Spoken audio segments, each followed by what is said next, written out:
이 시간 함께 보신 하나님의 말씀은 요한복음 12장입니다.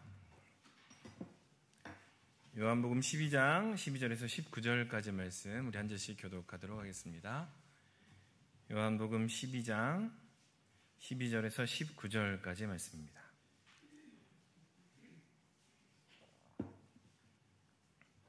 요한복음 12장 12절에서 19절까지 말씀을 제가 한 절 읽고 여러분이 한 절 읽고 한 절씩 교독하도록 하겠습니다. 그 이튿날에는 명절에 온 큰 무리가 예수께서 예루살렘으로 오신다는 것을 듣고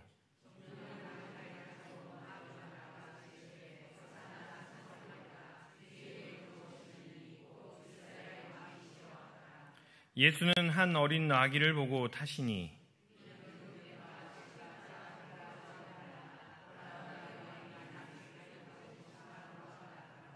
제자들은 처음에 이 일을 깨닫지 못하였다가 예수께서 영광을 얻으신 후에야 이것이 예수께 대하여 기록된 것임과 사람들이 예수께 이같이 한 것임이 생각났더라.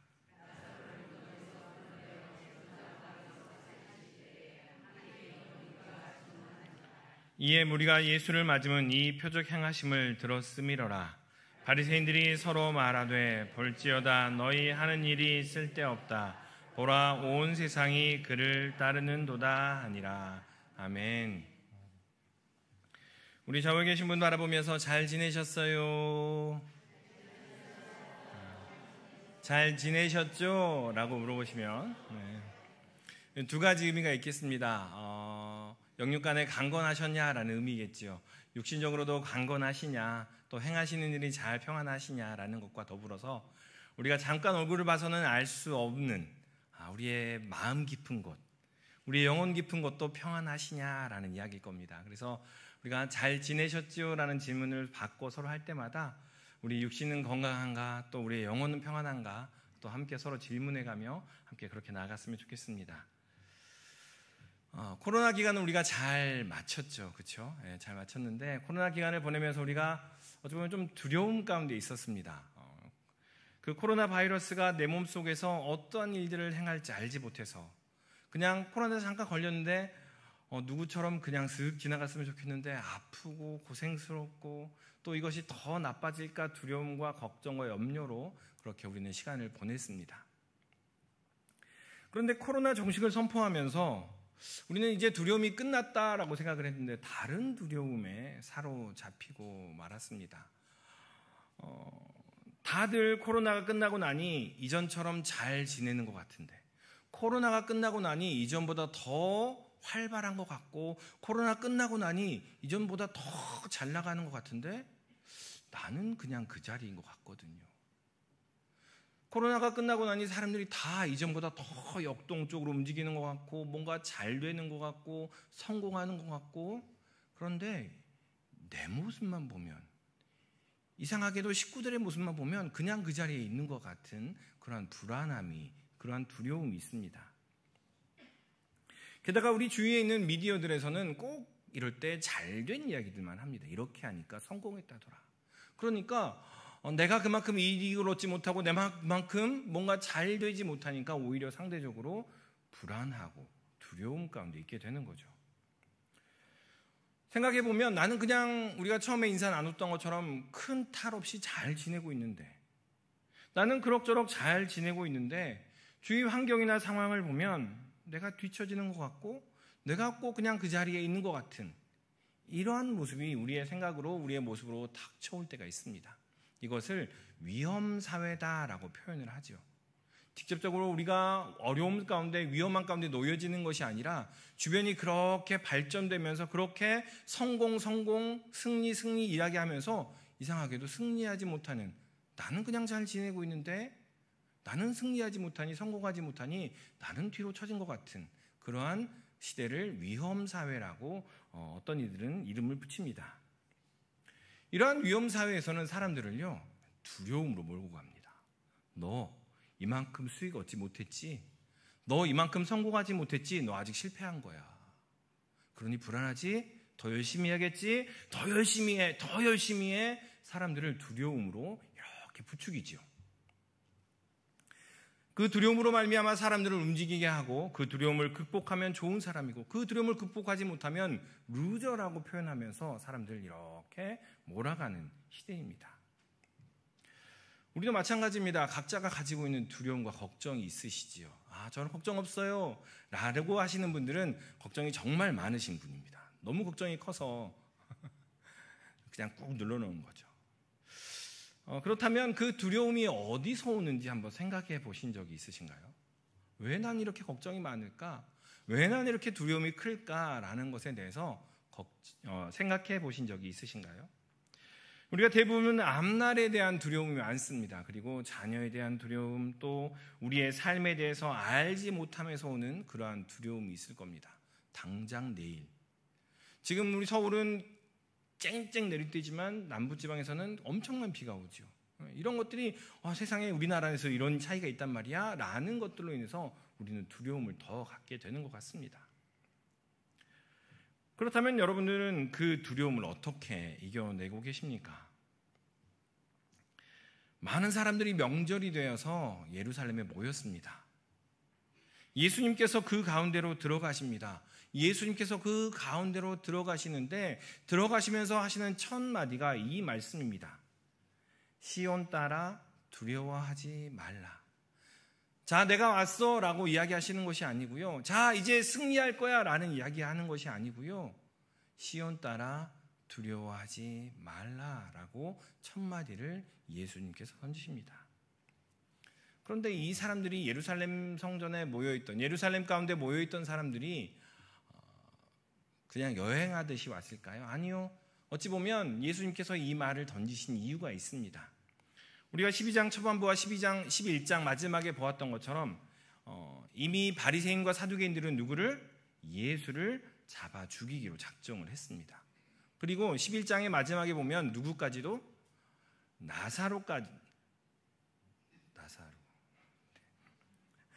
나사로까지도 잡아 죽이려고 작정을 한 상태로 있었던 상황입니다. 그러니까 이 자리에 모였던 많은 사람들, 예수를 만나기 위해서 예수를 기다리며 왔던 사람들은 어찌 보면 바리새인과 율법사들이 우리를 잡아 가두는 거 아니야? 예수의 행적을 아는 사람들은 다 신고하세요 라고 이야기했음에도 거기에 모여있는 사람들은요, 야, 나사로를 살린 예수 가운데 라는 이야기를 듣고 예수를 보기 위해서 모인 사람들이에요. 신고하지 않았기에 우리는 잡혀가는 거 아니야? 감옥에 갇히는 거 아니야? 라는 두려움 가운데 있는 상황이었고요. 게다가 로마에서는 조금이라도 반역이 일어날까 사람들이 모이는 명절이 되면 엄청난 군사들을 풀어서 그들을 흩어버리는데 전력을 했습니다. 사람이 조금이라도 모이면 감옥에 가두고 잡아가는 그러한 일들이 당시 이 상황에 매우 흔하게 일어났던 이야기들입니다. 그러니까 이 사람들은요, 잡힐 걸 각오하고 모인 거예요. 예수님을 보기 위해서 잡히고 고난당하고 어찌 보면 내가 실현당하지 않을까라는 그러한 각오를 가지면서까지도 예수님을 만나야지, 예수님 얼굴에도 한번 봐야지라는 그러한 모습 가운데 나온 사람들인 거죠. 그들을 향하여 예수님께서는 첫 마디로 이렇게 말씀하십니다. 시온 딸아 두려워하지 말라. 그런데 우리가 12장에 계속 우리가 요한복음 1장에서부터 계속해서 예수님께서 사람들을 만나서 예수님 당신이 누구인가를 말씀해 주셨어요. 그런데 그 사람들이 만났던 사람들을 한번 생각해 보면 다 두려움들을 가지고 있던 사람들이었습니다. 사마리아 여인은요, 부정하다 손가락질 당할까 몰래 피해서 만날까 하는 두려움 가운데 우물 곁으로 나왔고요. 38년 된 병자는 누가 나를 저기에 넣어줄까, 그러한 두려움 가운데 조마조마함 가운데 있었고요. 나면서부터 소경된 이는 내가 앞을 보지 못하고 나는 부정한 사람이니 어떻게 살아갈까라는 두려움 가운데 있었던 그러한 사람들입니다. 12장에 들어서 예수님께서 성전에 입성하시면서 그 모든 두려워하는 이들에게 두려워하지 말라라고 선포하시며 그 사역을 시작하고 계신 것입니다. 그런데 거기에 모여 있었던 사람들은 그 두려움 가운데 사로잡혀 있었던 사람들이었습니다. 모이기 전에도 두려웠고 예루살렘에 모이는 것은 더 두려웠습니다. 로마의 압제 속에서 살아가는 그들의 인생이 두려웠고요. 열심히 일해서 100을 거두면 50%는 로마에 바쳐야 되고 30은 성전세로 바쳐야 되고 10은 내년을 위해서 준비해야 되고 겨우 10이나 15 가지고 1년을 살아야 되는 그 삶의 두려움 가운데 놓여 있었던 사람들이 이 예루살렘에 예수님을 만나기 위해서 온 사람들이었습니다. 그래서 그들은 이렇게 소리질렀습니다. 호산나 찬송하리로다 주의 이름으로 오시느니 곧 이스라엘의 왕이요. 우리는 이 구절 가지고 노래를 부르지요. 그런데 이 사람들은 노래가 아니었을 겁니다. 절규였을 겁니다. 내가 이렇게 두렵습니다. 내가 부르짖으니 이 부르짖음 속에 내 두려움까지도 나의 걱정과 염려까지도 좀 어떻게 해주세요.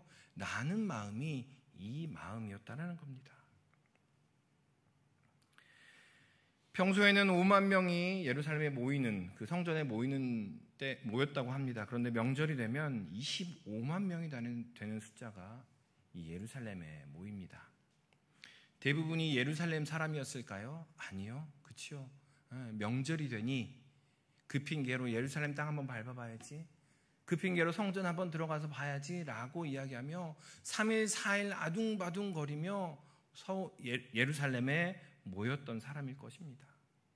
예루살렘 땅을 한번 밟기 위해서 경쟁하고 싸워내며 그래 한번 올해는 한번 가봐야지 라고 했던 사람들이 이렇게 모여서 호산나 호산나 불렀던 사람들입니다. 예수님을 통해 자신이 놓인 처지에 대한 두려움, 예수님을 통해 알지 못하는 앞날에 대한 두려움을 이겨내고자 부르짖었던 사람들이 바로 이 사람들입니다. 메시아가 오셔서 우리를 로마에서 자유하게 하면, 메시아가 오셔서 로마에 바치는 그 세금 50만 좀 덜 내면 우리는 그 모든 두려움도 사라질 거야 라고 외쳤던 사람들이 바로 이 사람들입니다. 여러분은 어떻습니까? 이 사람들은 두려운 마음 가지고 로마 군인에게 잡혀갈까? 행여나 바리새인과 사두개인에게 잡혀갈까? 행여나 이것이 잘못 억울해져서 그나마 버는 것조차도 벌지 못하면 어떻게 하지? 라고 두려움 가운데 있었던 사람들이었습니다. 그렇다면 여러분은 어떠한 마음으로 이 자리에 오셨습니까? 하나님을 만나기 위해 순수한 마음으로 오신 분도 계실 것이고요. 예배하기 위해서 온전한 마음으로 오신 분도 계실 겁니다. 그리고 아주 조금은 내가 직분자인데 당연히 나가서 예배 드려야지, 내가 당연히 나가서 자리를 채워야지라는 분도 계실 것이고, 그리고 혹시라도 아마 우리 식구들은 안 계실 텐데 혹시라도 내가 안 가면 벌 받을까 봐, 그렇죠? 내가 안 가면 혹시나 안 좋은 일이 나에게 생길까 그냥 액땜하듯이 나온 분은 안 계실 거라 믿습니다. 오늘 이 자리에서 예수님께서는 그 두려움의 근원을 없애주셨어요. 어떻게 없애주셨는지 함께 보도록 하겠습니다. 예수님께서 예루살렘에 등장하십니다. 나귀 새끼를 타시고 사람들이 던져준 그 땀냄새 풀풀 나는 그 옷 위를 지나가십니다. 그런데 이 예루살렘 성에 입성하시는 이 사건은 사복음서에 모두 나옵니다. 그런데 모든 복음서가 예수님의 등장하시는 이 등장에 스가랴의 말씀을 인용을 합니다.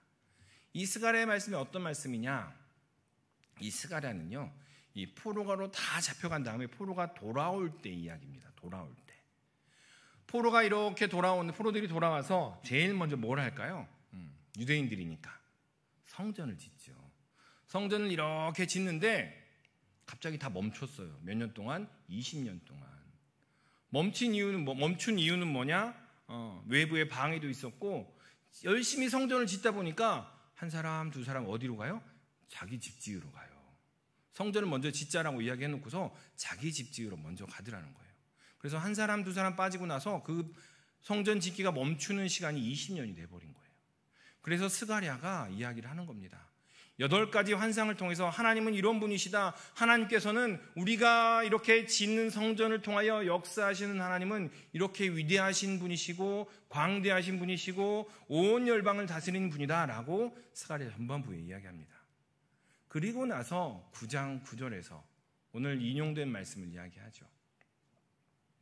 그 여호와 하나님께서 새로운 통치자, 그 열방을 다스리는 여호와 하나님께서 새로운 통치자를 일으키실 것인데 그는 공의롭고 겸손하여 나귀 새끼를 타고 나타날 것이다 라고 선포합니다. 스가랴의 말씀은 이런 말씀이에요. 저기 열방, 저 위대한 나라, 저 큰 나라 다스리는 그 다스리는 통치의 방법으로 너희를 다스리는 주권자가 나올 것이 아니고, 지금 우리말로 이야기하면 미국의 어떤 방법으로 우리를 다스리는, 어떠한 영국의 방법으로, 어떠한 나라의 방법으로 너희를 다스리는 그러한 방법으로 너희를 다스리는 통치 방법이 아니라 전혀 알지 못하는 새로운 방법으로 너희를 다스리는, 너희를 인도하는 그 새로운 통치자가 날 것인데 그분은 나귀 새끼를 타고 나타날 거다라고 이야기를 하고 있습니다. 그것이 바로 스가랴의 내용입니다. 이스라엘 백성은 소리를 높였습니다. 예루살렘에 모인 백성들은 소리를 높여서 소리를 질렀습니다. 두려움에서 자유하게 해달라고 소리를 질렀습니다. 메시아가 오셔서 로마의 압제에서 우리를 자유하게 해주시면, 로마의 이 무거운 세금에서 우리를 자유하게 해주세요. 그들이 우리를 두렵게 합니다. 그런데요, 로마의 압제가 사라지면 그 다음에 누가 통치할까요? 헤로드 왕의 일가가 다스리지 않을까요? 다시 로마에서 자유하게 되면 소위 이스라엘의 종교 기득권자들이 다시 똑같은 방법으로 그들을 다스리지 않을까요? 이민족인 로마가 다스리느냐, 동족인 유대인이 다스리느냐의 차이일 뿐입니다. 로마는 로마의 방법으로 계속해서 사람들에게 두려움을 주고 사람들을 두렵게 하며 그렇게 인도할 것이고, 유대의 기득권들은 그들의 방법대로 두려움을 주기도 하고 감추기도 하고 그렇게 해 나갈 거라는 거죠. 스가랴의 시대부터 예수님의 시대, 그리고 이 시대까지도 우리는 계속 이야기합니다. 이 두려움에서 벗어나게 해주세요. 그리고 우리는 다른 두려움을 찾아갑니다. 우리는 이 두려움에서 제발 자유하게 해주세요 라고 이야기하는데, 정작 예수님께서 말씀하신, 스가랴에 말씀하신 그 새로운 방법이 아닌 오히려 다른 두려움에 사로잡히는 그러한 일들이 일어나더라라는 겁니다. 우리는 계속해서 변화와 변혁을 시도합니다. 그런데 역사적으로 보면 이상하게도 다스리는 주체만, 그 통치는 여전하더라고요. 그냥 우리 시민들은 여전히 그 다스림 아래에 있고요, 다스리는 주체만 달라졌을 뿐이지 그 다스림 안에 여전히 우리는 그렇게 살아갔더라고요. 그 상황에서 스가랴가 이야기하는 겁니다. 그런 통치가 아닌, 경쟁과 두려움으로 너희를 몰아가는 그러한 왕이 아닌 새로운 왕, 전혀 다른 것으로 우리를 인도할 왕이 오실 것이다. 그분이 바로 나귀 새끼를 타고 오는 분이다 라고 이야기를 하고 있는 겁니다. 거기에 모여있는 이스라엘 백성들은요, 호산나 다윗의 자손이여 이야기하며 소리를 지르며 로마에서 우리를 자유하게 해주세요, 이 압제 소리를 자유하게 해주세요 라고 열심히 부르짖지만 그 뒤에는 유대의 기득권들이, 또한 유대의 헤게모니를 쥐고 있는 이들이 또 도사리고 있었다는 거죠. 그래서 우리가 정작 온전히 찾아가야 될 것은 스가랴의 말씀처럼 그러한 방법으로 우리를 다스리는 그 왕이 아니라 새로운 방법으로, 새로운 것으로 다스리는 그분을 기다려야 한다라는 것을 이야기를 하고 있습니다. 우리의 자녀들이 결혼 상대자를 찾을 때 너무 까탈스럽게 고르면 우리는 흔히들 이렇게 이야기합니다. 해보셨을 텐데 그놈이야. 그렇게 이야기를 하죠. 그 사람이 그 사람이야. 또 우리가 신앙생활을 하다 보면 또 교회를 추천을 많이 해줍니다. 어느 교회 가야 될까? 그러면 우리는 이제는 요즘에 작금의 시대에는 교회를 추천할 때 거기가 거기야 이렇게 이야기를 하죠. 그런데 여러분 어떻습니까? 살아보시니 지내보시니 그놈이던가요? 거기가 거기던가요? 아니잖아요. 집신이 짝을 만나는 순간 번쩍하면서 카이로스가 되죠. 우리가 계속해서 로마의 통치보다는 유대 통치가 낫겠지, 로마의 압제보다는 유대에서 그냥 그렇게 우리 민족이 살아가는 게 낫겠지라고 우리는 순진하게 생각을 합니다. 그런데 예수님께서는 거듭거듭 오늘 성전에 입성하시면서 다른 이야기를 하고 계시는 거예요. 우리가 흔히 이야기하는 어느 진보, 어느 보수, 어느 것 이야기하는 것이 아니고 제3의 길을 이야기하시는데 그것이 바로 나귀 새끼를 타는 예수님의 다스리심을 바라보라라고 이야기를 하고 있는 겁니다. 그렇다면 나귀 새끼를 타시는 예수님의 통치는 어떤 통치일까요? 스가랴 9장 9절에서는 그 왕은 겸손하여 나귀 새끼를 타신다라고 기록되어 있습니다. 그런데 이렇게 원문을 봤더니요, 이 마태복음에서는 이 겸손하여 나귀 새끼를 탔다라는 말을 그대로 인용을 합니다. 그런데 오늘 본문의 요한복음에서는 그 겸손이라는 단어를 뺍니다. 그래서 그 겸손이라는 단어를 살펴봤습니다. 구약에서는 그 겸손이라는 단어를 77번 인용을 하는데 그 77번 다 인용하는 내용이 어떤 내용이냐면 겸손이라는 단어로 번역하지 않고요, 가난한, 속상한, 아픈 이러한 단어로 사용을 하고 있었어요.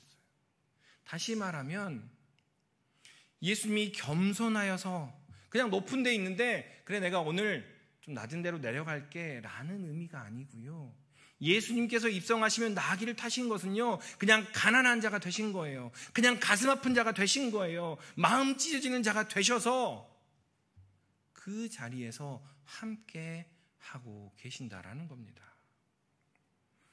그 겸손이라는 단어가 가난하다, 고통스럽다, 비천하다 라는 뜻으로 사용되고 있습니다. 나귀를 타고 있기에 왕이십니다. 그 당시에는 왕은 나귀를 탄 일들이 종종 있었습니다. 왕이신데요, 그냥 겸손으로 옷 입고 오신 왕이 아니고요, 그냥 잠깐 낮은 곳에 머무시는 그러한 왕이 아니고요, 그냥 비천하시고 고통 가운데 있고 가난하여서 나귀 새끼를 타는 그러한 왕으로 자신을 드러내고 계신다라는 겁니다. 왕이신데요, 가난한 왕이라고 표현을 하고 있는 겁니다. 이스라엘 백성은 모여서 소리 지르며 우리를 자유하게 해주세요, 구원해 주세요 이야기하고 있는데 그 가운데서 나는 가난한 왕이야, 나는 가슴 찢어진 이들의 왕이야, 나는 상처받은 이들의 왕이야, 그렇게 그 가운데를 걸어오고 계셨다라는 거죠. 아픔과 상함과 처절함을 아는 왕이라고 이야기합니다.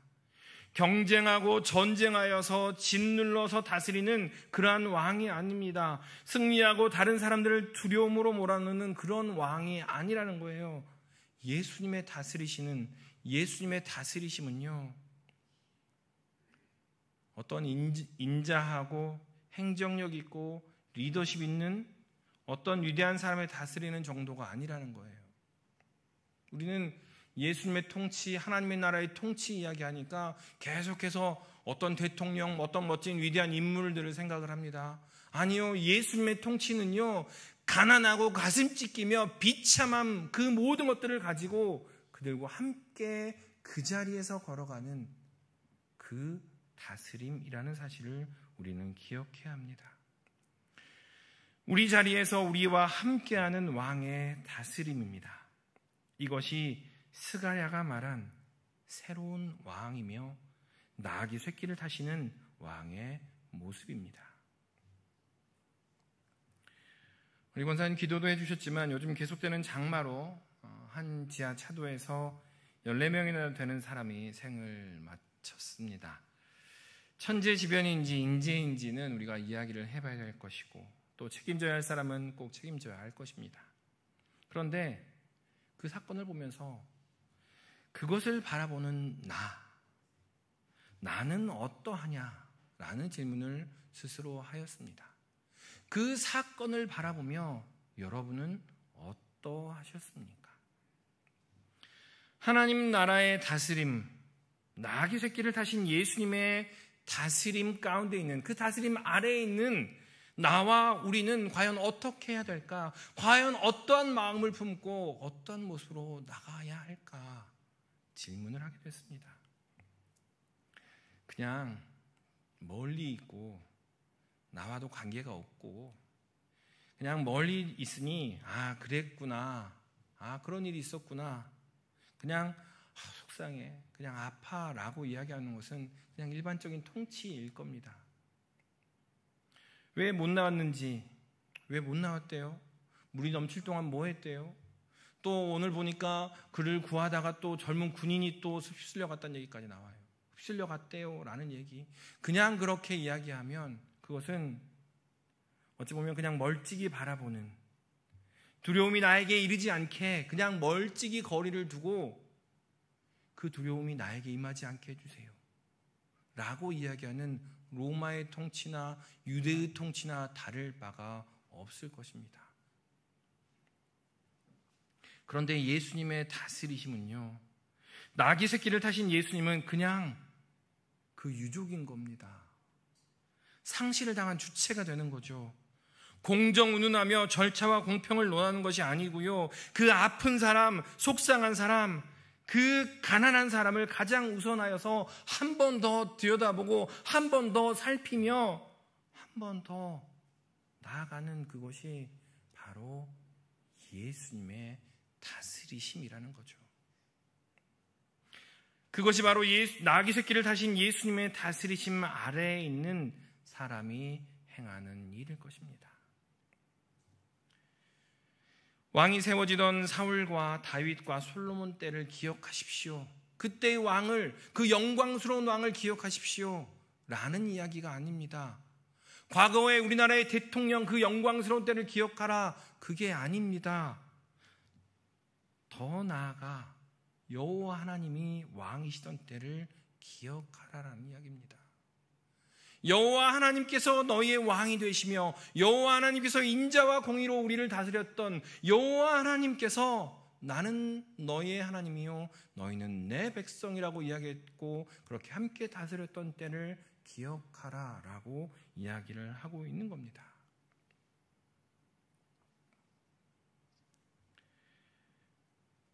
왕들이 세워질 때 사무엘이 분명히 경고를 했죠. 왕은 너희 아들들을 취하고 딸들을 취하며 너희의 곡식과 포도원의 소산을 취하고 너희가 그들의 종이 될 것이며, 그리고 이제는 사람 외에 다른 것들이 우리의 왕의 자리를 차지하려고 호시탐탐 노리고 있습니다.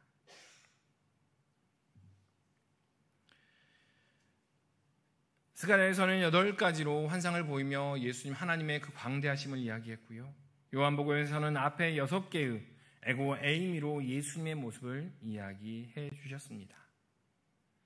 여성을 남성과 대등한 인간으로 대하고 어린아이를 한 존재로 대하는 그 예수님의 사역을 보면서 우리는 예수님의 다스리심이 이것이구나라고 이야기를 할 수 있습니다. 그런데 오늘 본문에서는요, 우리가 또 알고 있는 것은 예수님은 사람들이 깔아준 냄새나는 땀 냄새나는 옷을 입었다라는 것입니다. 예수님께서는요, 그냥 레드카펫 위를 걸어가신 것이 아니고요, 사람들이 자기가 입고 일했던 땀을 흘렸던 그 옷을 깔아준 그 길 위를 걸어가셨다라는 사실입니다.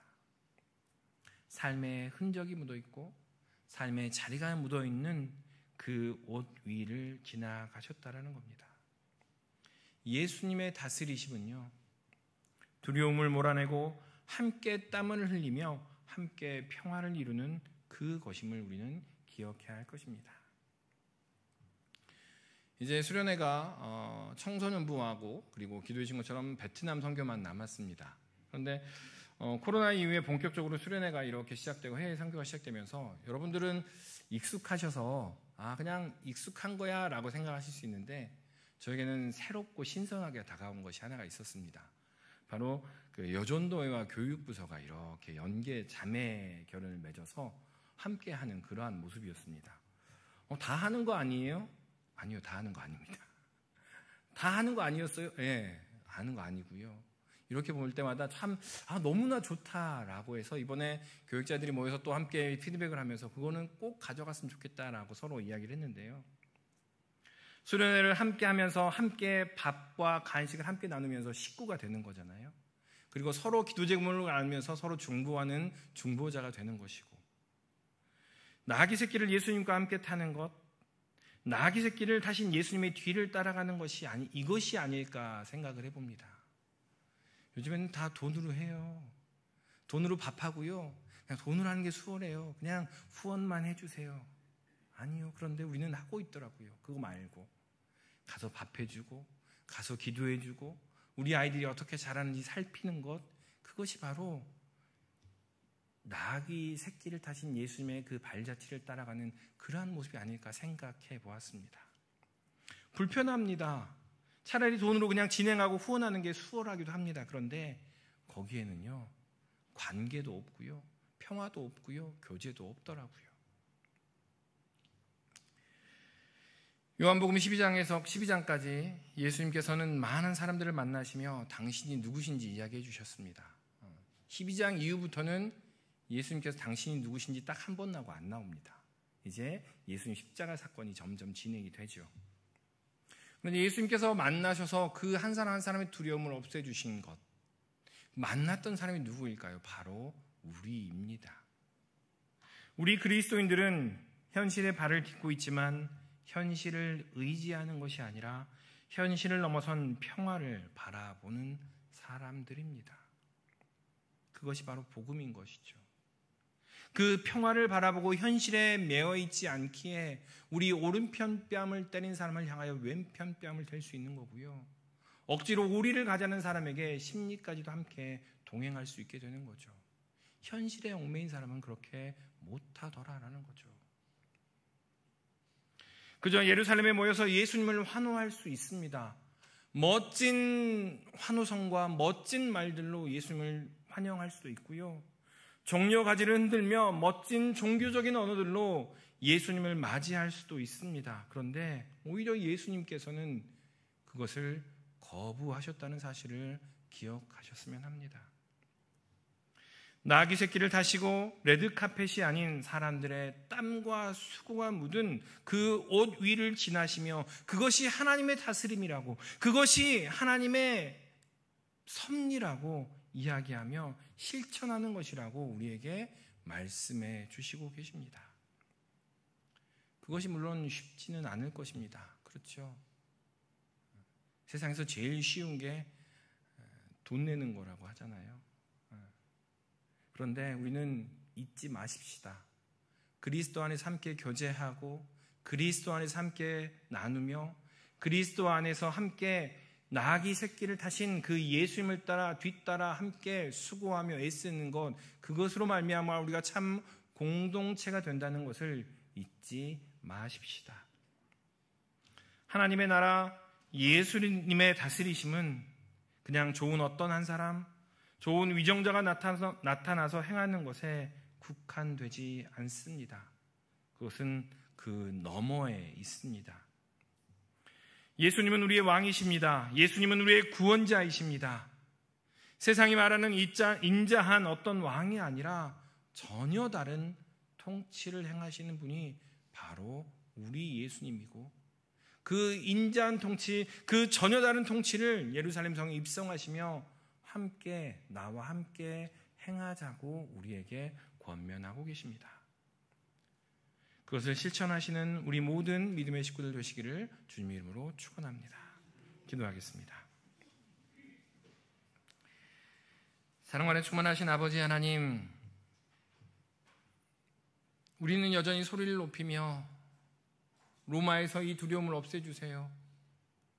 물질에서, 세상 권력에서 나의 두려움을 없애주세요. 오히려 내가 높아져서 이 두려움으로 다른 사람들을 내가 마음대로 할 수 있게 해주세요 라고 소리를 높입니다. 그러나 우리 가운데로 걸어오시며 나귀 쇳길을 타시고 새로운 다스리심으로 새로운 통치로 우리와 함께 하시겠다는 그 예수님의 음성을 듣게 하여 주시옵소서.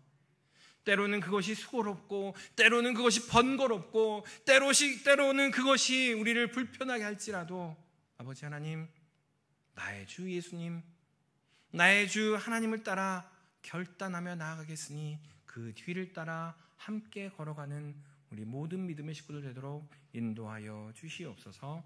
감사드리며 이 모든 말씀 예수님의 이름으로 기도드리옵나이다. 아멘.